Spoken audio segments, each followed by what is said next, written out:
delimitado que los principios vulnerados se delimitan solo y exclusivamente al Código de Ética de la Función Pública. Es un hecho falso lo que ha alegado la defensa técnica y este Ministerio Público tiene que aclararlo en la presente alocución. En ese sentido, señorita magistrada, nosotros hemos alegado en nuestra imputación concreta un amplio margen, previstas en leyes, hemos indicado, en normas administrativas o reglamentos que regulan o establecen el comportamiento de las personas con cargo público. Eso es lo que hemos señalado en la imputación concreta, señorita magistrada. No que nos delimitamos a deberes o principios que están en el Código de Ética de la Función Pública.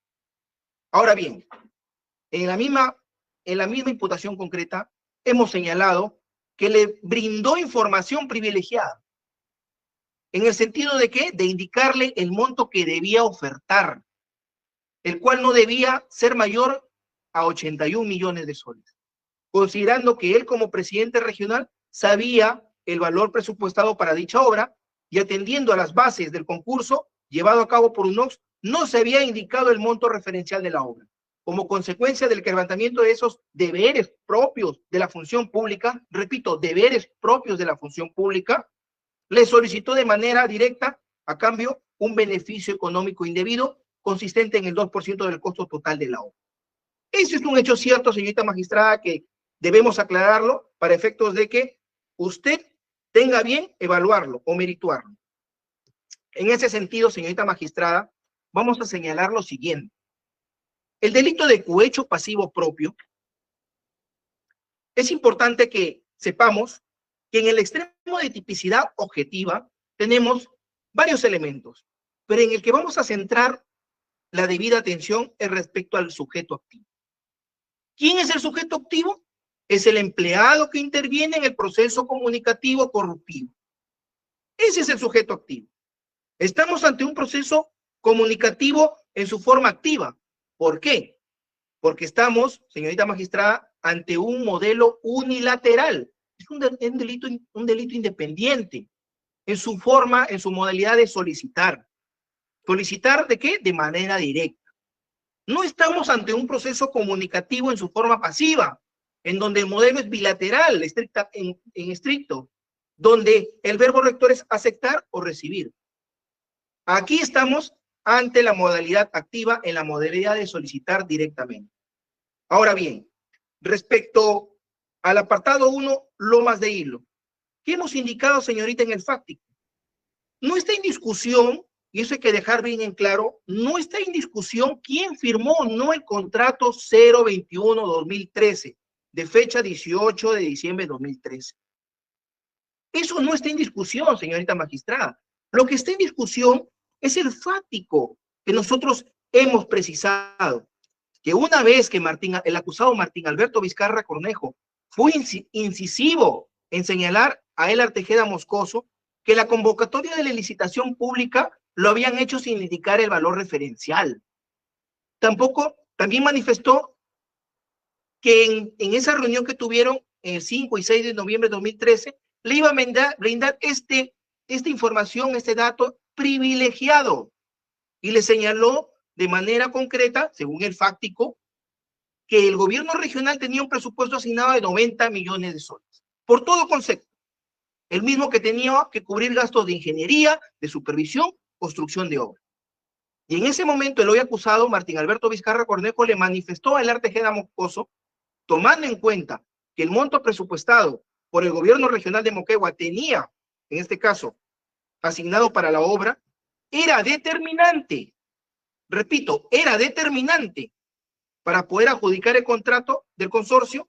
El monto máximo a ofertar para la construcción no debía exceder los 81 millones de soles, indicándole que era indispensable que se presente una nueva propuesta.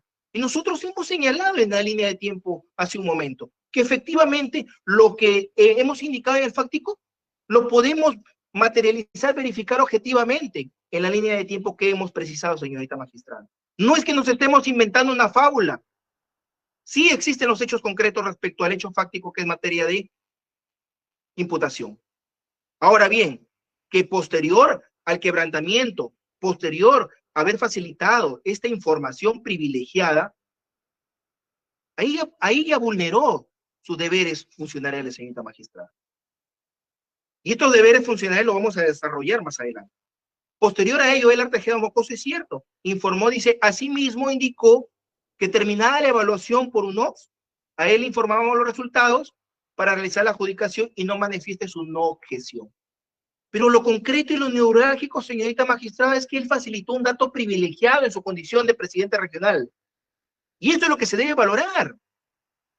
Como repito, no está en discusión quién firma o no el contrato. Ahora bien, vamos al tema del cohecho pasivo propio. Nosotros consideramos que constituye un delito de infracción de deber propio, señorita magistrada. El fundamento de la punibilidad reside en la infracción del deber funcionarial, consistente en el mantenimiento de la neutralidad, repito, neutralidad en el ejercicio de sus funciones, o la evitación de superposición de intereses privados frente al fin oficial preestablecido para la función pública que ejerce. ¿Quién? Martín Alberto Vizcarra Cornejo, en su condición de presidente regional de Moquegua. Explícitamente, señorita magistrada, el funcionario público, sea cohechante o sea cohechado, en este caso cohechante, porque él solicitó de manera unilateral, la administración lo somete a acatar deberes y provisiones funcionales previstos en las normas extrapenales, señorita magistrada. Voy a citar las normas extrapenales que es necesario, señorita magistrada, que usted sepa cuáles son, ya que en la imputación concreta se detalló de manera general. Tenemos la ley 20057, ley de servicio civil. En su artículo 39.b establece que los servidores públicos tienen por obligación privilegiar los intereses del Estado sobre los intereses propios o de particulares. El reglamento de dicha ley, el Decreto Supremo 040-2014, PCM, en su artículo 151 señala: el régimen de obligaciones, prohibiciones e incompatibilidades que reconoce la ley tiene por finalidad que el ejercicio de la función pública se ajuste a los intereses generales, así como garantizar la imparcialidad, garantizar la objetividad, garantizar la neutralidad del servicio civil en el ejercicio de la función pública encomendada. Asimismo, en el artículo 156b señala que el servidor civil debe actuar con neutralidad e imparcialidad, política, económica o cualquier otra índole en el desempeño de sus funciones. Y finalmente, el artículo 157.c señala que establece como prohibición obtener o procurar beneficios o ventajas indebidas para sí o para otros. Para sí o para otros. Lo resalto ello. Mediante el uso de su puesto de autoridad. Ahora bien, señorita magistrada, acto seguido voy a mencionar respecto a la ley orgánica de gobiernos regionales, que es la ley 27867. En su artículo 8, señorita magistrada, señala lo siguiente: principios rectores de las políticas y de la gestión pública, imparcialidad y neutralidad. Los gobiernos regionales garantizan la imparcialidad y la neutralidad en la actuación de la administración pública. Asimismo, el artículo 20 de la mencionada ley señala que el presidente regional es el órgano ejecutivo del gobierno regional. Recae en el presidente regional, quien es la máxima autoridad de su jurisdicción, representante legal y titular del pliego presupuestal del gobierno regional. Es importante tomar nota que es el titular del pliego, porque más adelante vamos a ser incisivos en ese punto. El artículo 21.k señala lo siguiente, que tiene como atribución, fíjese señorita magistrada, celebrar y suscribir en representación del gobierno regional contratos, convenios, acuerdos relacionados con la ejecución o concesión de obras, proyectos de inversión, prestación de servicios y demás acciones de desarrollo conforme a la ley de la materia. Y esto es importante. Y solo respecto a aquellos bienes, servicios, activos cuya titularidad correspondan al gobierno regional. Esta parte también es importante resaltarla porque más adelante vamos a hacer un desarrollo respecto a todo sitio. La primera es titular del pliego del gobierno regional, Y la otra es que solo podrá realizar todos estos actos que he mencionado respecto a aquellos bienes, servicios, activos cuya titularidad corresponde al gobierno regional. Finalmente, el artículo 110 de la misma ley señala lo siguiente, señorita magistrada. ¿De qué ley? De la ley de, en este caso, de gobierno regional de Moquegua. El proyecto especial regional Pasto Grande es un órgano desconcentrado, pero dice también que depende de la presidencia regional. Repito, el artículo 110 señala que el proyecto especial regional Pasto Grande es un órgano desconcentrado. Depende de la presidencia regional. Ahora bien, sigamos.